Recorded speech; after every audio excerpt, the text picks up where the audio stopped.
Hey, this is TJ of Scrubs Unite here with Ryan. I'm previewing his King Tiger Wanghu stun deck, which won him second place last night. This is the most non-archetypical stun deck that we've seen so far.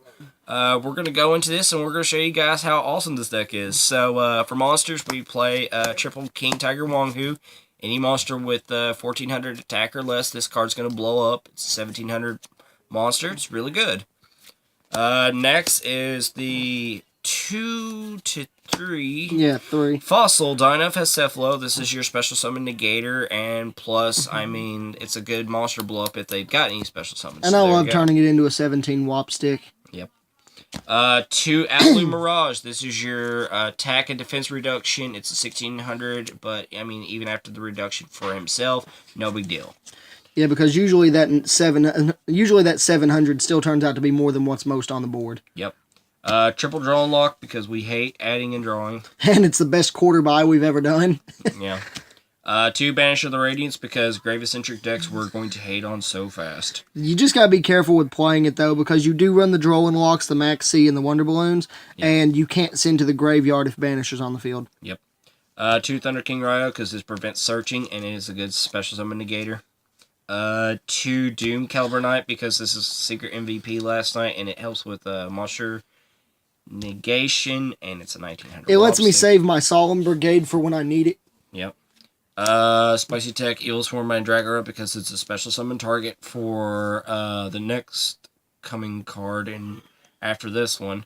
Maxi because of draw. It's for this card right here. It's a Vanity's Fiend because it stops your opponent from trying to special summon. It's a 2400 wop stick, so that's always pretty important. much. It is Fossil Dino on bigger legs. Yeah, in a nutshell.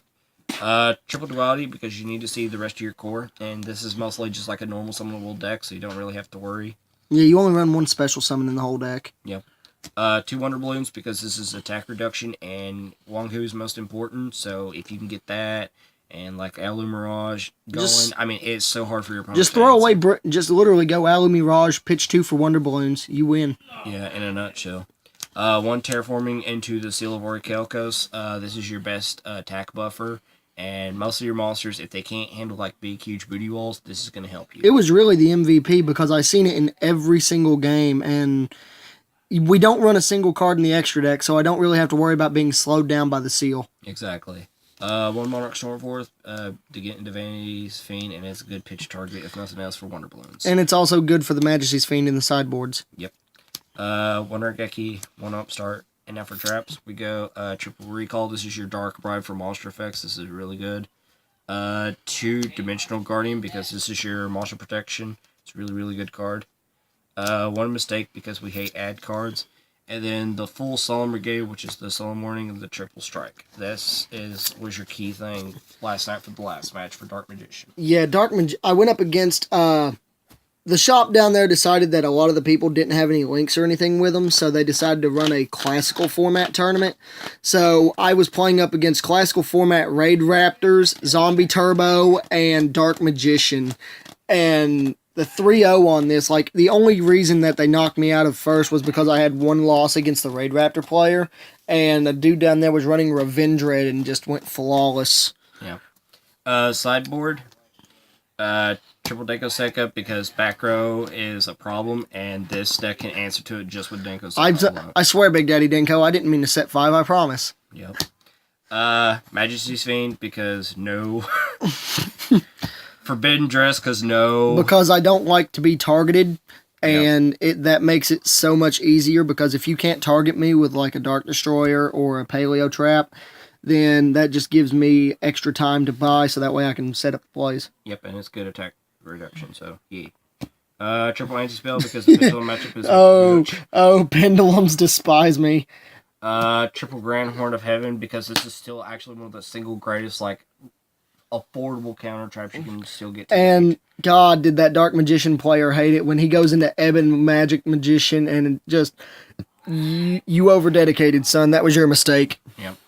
And then 2 Life Force Sword because nobody's going to be able to afford Point of the Red Lotus, but this is just as good, if not better, in my personal opinion. So see, this right here is basically your face down banish, and this is actually faster than Omega because they have to dedicate the time to bring out Omega. Whereas versus you just activate, done. And That's the beauty part of it. And it's a face down banish for 4 turns, so you're not going to be able to retrieve it with like Escape from the Dark Dimension or any of the Cosmo cards, because you're not going to be able to show it and verify it as a Cosmo card. Yep. It's a 1-for-1 4-turn Psyframe Lord Omega for face downs, and it has no cost. Yep. The good thing about the deck that we both agreed on is basically very heavily stun varianted, because you need to try to stop the game from going any faster than you are, and that's what this deck does perfectly. The only drawback is, I'd say, Banish of the Radiance, but it's not that bad of a double-edged sword when you really think about it in all hindsight. Like, if you've already got Wonder Balloons and whatnot out, you can just throw away the Banisher because you're not really needing it.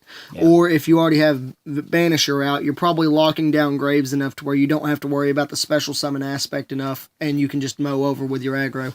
And as far as we're concerned, we're both agreeing that right now it's good as is, and we'll change it later when it needs change. So. Like, the only thing I would consider changing in it was, I don't know what I would take out, but I was thinking of maybe putting in, like, the Quiet Lives, but I'd still have to figure out what to put in it. Yep. So, yeah, that's basically the King Tiger Wanghu Stun deck, and that won him second place last night, so congratulations, Ryan. Thanks, man, thanks. And, of course, this is Scrubs Unite, signing out. Peace. Peace.